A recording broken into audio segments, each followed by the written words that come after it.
Hello, today's topic is law of conservation of momentum.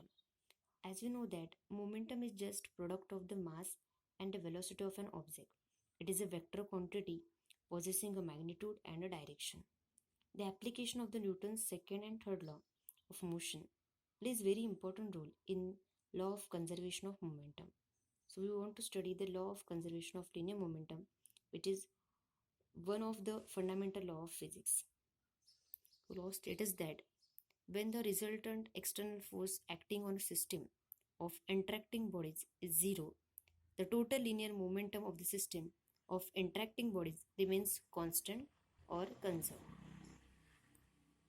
To understand law of conservation of momentum, we have to study simple example here. First of all, I will explain meaning of the law. It means the law stating that the total linear momentum of the closed system remains constant through time regardless of the other possible changes within the system. So example, consider two non-rotating spheres A and B making head-on collision. Spheres A and B are moving in same direction along a straight line joining their centers, and let m1 m2 be the masses of them. So figure is showing this is sphere A, sphere B. Mass of sphere A is m1 and mass of sphere B is m2. Okay, so they are moving in same direction and along same straight line. Initial velocity of sphere A is u1 and initial velocity of sphere B is u2. So in this case, okay, velocity of sphere A is greater than velocity of sphere B. Okay, so here three cases are given: before collision, during collision, and after collision. One by one, we will see each case.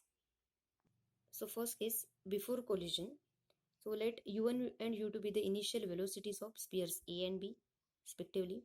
So total linear momentum p1 of the spheres before head-on collision along positive x direction is given by p1 m1 u1 plus m2 u2. So total linear momentum of the first case for both spheres m1 u1 plus m2 u2. Now second case, during the collision. So as I have said, u1 is greater than u2. Two spheres collide with each other. So by Newton's third law, the force acting on both spheres. Okay. So what is Newton's third law? For every action, there is equal and opposite reaction. Okay. So force acting on sphere A by sphere B and force acting on sphere B by sphere A having same magnitude but opposite direction. Okay, so force of sphere B or force on sphere A is FAB and force on sphere B is FBA, both having same magnitude but having opposite direction. Okay, showing here. Then third case, after the collision. Suppose two spheres separated and move along same line without rotation. Let v1 and v2 be their final velocities. Due to collision, the sphere A experience deceleration and sphere B experience acceleration, since both the spheres A and B separated after the collision. Okay, so initially velocity of sphere A is greater than velocity of sphere B. In after the collision, v1 is the final velocity of A sphere A and v2 be the final velocity for sphere B. So in this case, v2 is greater than v1. Okay, and final linear momentum is given by p2, and it is equal to m1 v1 plus m2 v2. So now, using Newton's second law of motion, if you have not understand about Newton's law, please see my first video. Okay, it will explain you each term. So using second law of motion, that is force is equal to mass into acceleration. So here for sphere A, force is FAB, so that is equal to m1 mass of sphere A, and the acceleration, it means velocity changes with respect to time, so v1 minus u1 by t. Force on sphere B, FBA, is equal to m2 mass of the sphere B, and acceleration v2 minus u2 by t. So as we know, this case, our case, FAB is equal to minus FBA. So just putting value of the force from here and equating. Okay, and here we removing t. Okay, so what is remaining? m1 v1 minus u1 minus equal to minus m2 v2 minus u2. So now just solving this equation by multiplying with m1 to this bracket and minus m2 to this bracket. So equation look like this. Okay, then uh, just take this term to this side. So m1 v1 plus m2 v2, and this minus term to this side, m1 u1 plus m2 v2, or you can write this way also, no problem. So now you have to focus. m1 v1 plus m2 v2 is what? This is the final linear momentum v2.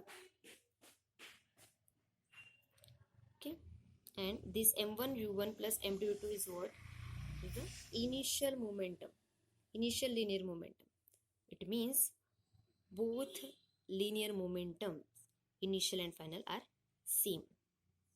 Okay, so p1 is equal to p2. Thus total linear momentum before collision is equal to the total linear momentum after the collision of two spheres if resultant external force acting on the two spheres is zero. Okay, so the law of conservation of linear momentum holds good for small as well as for large bodies. So it is also true for a system of large number of bodies colliding with each other at any angles. To understand the concept, I am explaining here two examples. So first, consider the example of an air-filled balloon as described under the third law of motion. So in this case, the balloon and air inside it form a system. Okay.